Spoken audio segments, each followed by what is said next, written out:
Life is very short and passes by every moment. Morning come and evening come, and we age so fast, but all appear very slow under the illusions and delusions that we live and do every day. One task leads to another, and to another, and to another, and to another.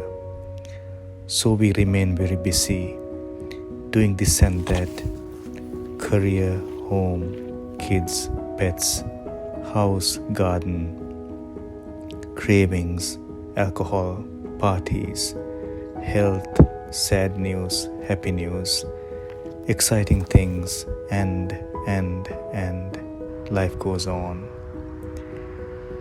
Life really slips through our fingers every moment, and you can't even hold it or slow it down even for a second. But we are always busy doing something, so we don't realize this.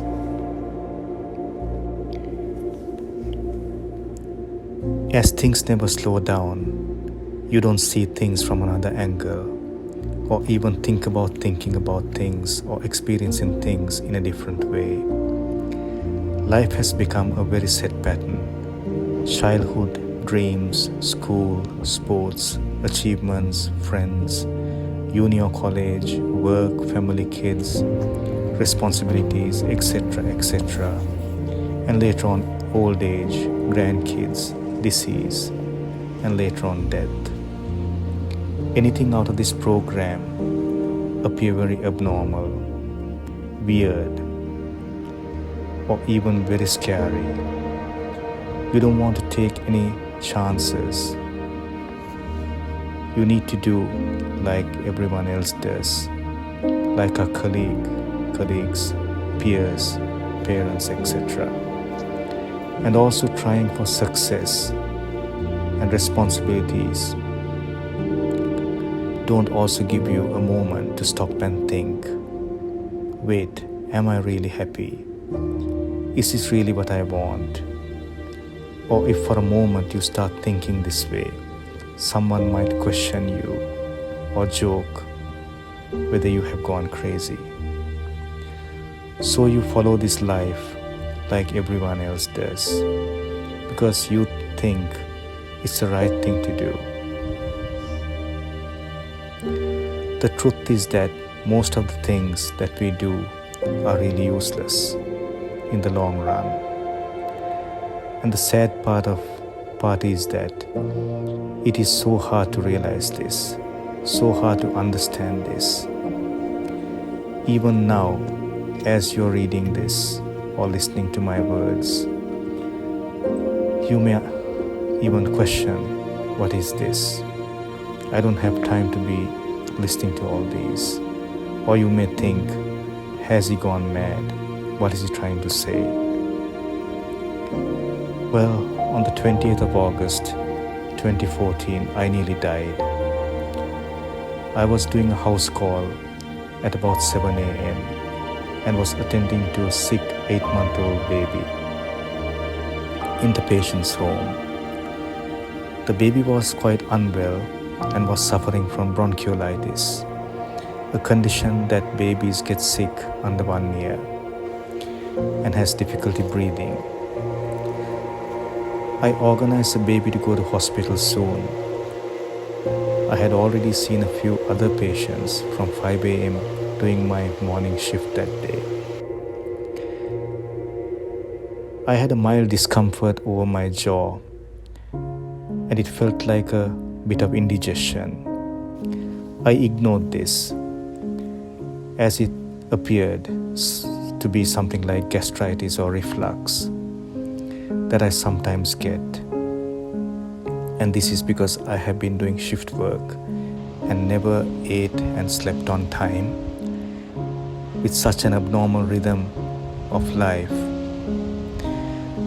for the last 6 years, working under lots of stress and emergency situations, practicing as a mobile general practitioner. But now I felt maybe something is not right, as this sensation over my throat did not go away but continued. like a mild burning sensation, similar to indigestion or acid reflux, from not having meals on time. I got into my car after my last patient, who was the 8-month-old baby that I sent to hospital, and I started to drive home. To my surprise, my discomfort started to worsen and worsen. I was about 1 kilometer away from home and still driving when I was just about 500 meters from home. I developed central chest pain with radiation to my left arm and jaw. My left arm started to go numb as well, and I had difficulty changing the gear in my manual Toyota. I was also sweating profusely, as if I was in a sauna. My clothes drenched in sweat within a few seconds. I was having a little shortness of breath, and now I knew I'm having a heart attack until proven otherwise. I was about 500 meters away from home, driving in a 60-kilometer speed zone, and I was driving at about probably 80 or 90 kilometers. I don't recall this very well now. I was thinking whether to stop by the side of the road and call an ambulance or to keep driving home. Anyway, I decided to keep driving. To be very honest with you, I was only worried about people on the road or other drivers, that I might cause them harm if I had a loss of consciousness, and not about myself. But I was also certain that I'm not going to lose my consciousness for some reason. I was doing about 90 kilometers per hour in a 60 zone in the third gear, as I had trouble changing the gear now with my strange feeling numb hand. This all happened within a very short time, but it seems ages. I also called my wife in between all this while driving and let her know that I'm having chest pain, probably heart attack, and I'm on my way home. I came home and stopped the car on the driveway, and I did this also by pulling the handbrake for some reason, because it made me more comfortable to do it like that. I don't know why. Then I got out of the car, took my emergency medical bag from the boot, my doctor's bag that I carry to see patients, walked home, sat down in the lounge room, took my jacket off that was already drenched in sweat, said to my wife that I'm having a heart attack, opened my emergency bag, took 300 milligrams of aspirin and a GTN spray under my tongue, then called OOO and said I'm having a heart attack. I called the ambulance myself because I knew exactly what to say. The ambulance staff arrived so fast, and they were people that I knew already because I used to hand over my patients to these beautiful ambulance girls before. It was two lovely ladies, Carmen and Lorraine, that I knew quite well. They asked me, "Where is the patient?" And I said, "It's me." I think I'm having a AMI, I said, a medical term for a heart attack, acute myocardial infarction. Carmen had a very calming personality, and she smiled. To know this is a surprise that I am the patient. So whilst one was putting a cannula in my forearm and the other attaching ECG leads to my chest, I told my story. This was a story of a typical history of chest pain and acute myocardial infarction. I was having severe pain, like an elephant sitting on my chest, feeling a little faint, dizzy, but fully alert and conscious. Pain radiating to my jaw and left arm, with little shortness of breath. Now I was practicing Vipassana meditation without my knowledge. Part of my mind was observing the sensations, the cardiac pain, and was not reacting to them. This was only clear to me later on. I was in a lot of pain, but also at the same time no pain at all. At the same time, very strange. I was so peaceful, so content. There wasn't even a trace of worry in my mind, no anxiety at all, not a trace of fear.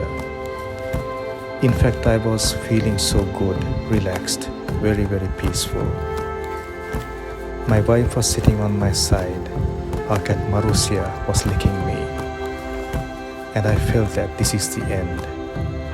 Felt that at last I'm free. I feel so good that it's all over.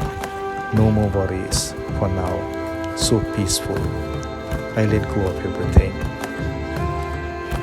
And really felt that at last I'm free.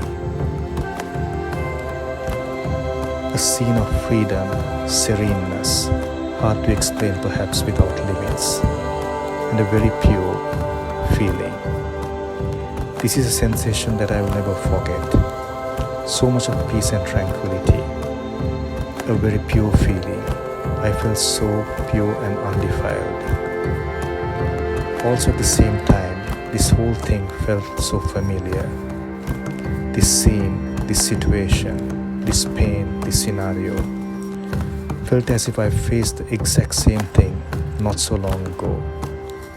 Very strong deja vu. The surroundings. My wife sitting at the edge of the couch beside me. So many people fussing and working around me. And I'm lying so peaceful, so content, so pure kind of feeling. But I haven't had a heart attack in this life before. And how could this be so familiar to me? Later on it made sense to me. I would have died from heart attack in my last life. And it is also familiar. The smells, the visions, the sensations. And my mind otherwise could have not recalled. But it was almost exactly the same when my mind recognized. Now I knew that I cannot take anything or anybody with me. Not my wife, not my son, not my parents. Nothing that I have. It's just me. Not even me, nothing. Not even me. I didn't feel sad at all. Didn't have any worries at all. I felt so peaceful. Felt so spiritual. Carmen told me that you are having an inferior, meaning an inferior AMI, a medical term for a heart attack that involves the lower part of the heart. And I said, that's okay, or something like that, and smiled. Later, from time to time, I was also laughing, saying I'm having a heart attack. This was a puzzle to my wife and Carmen. Why laugh or smile? What's the reason? But honestly, I haven't felt better like this for a long time. I was so peaceful that later on, I longed for this peace and feeling back again. So I had nothing to hold back, all smiles. Carmen told me that you are such a calm and nice patient, and my wife is so calm too. She called the and the hospital, cardiologist, and the cath lab, gave me morphine, fentanyl, and later gave me heparin, and got the consent on a piece of paper that I signed, not even looking at the paper. She said that we will take you to the cath lab in no time, and the cardiologist is waiting for you. It was like a dream. Now I was practicing Vipassana lying down, observing my sensations arising and passing. Anicca, anicca, everything is anicca. I felt so peaceful, a peace that I have forgotten that can exist. I was taken to the Gold Coast University Hospital, cardiac cath lab, within minutes, but felt longer. The dimensions of time was strange now. Also strange feeling to go in an ambulance lying down as a patient. Usually I'm very active attending to a patient at the back of an ambulance. My first time in 43 years of this life going as a patient in an ambulance. Thank you for watching this story. If you would like to read the full story, please see my blog number 1 and 2. May you truly have peace in your heart. Bye for now.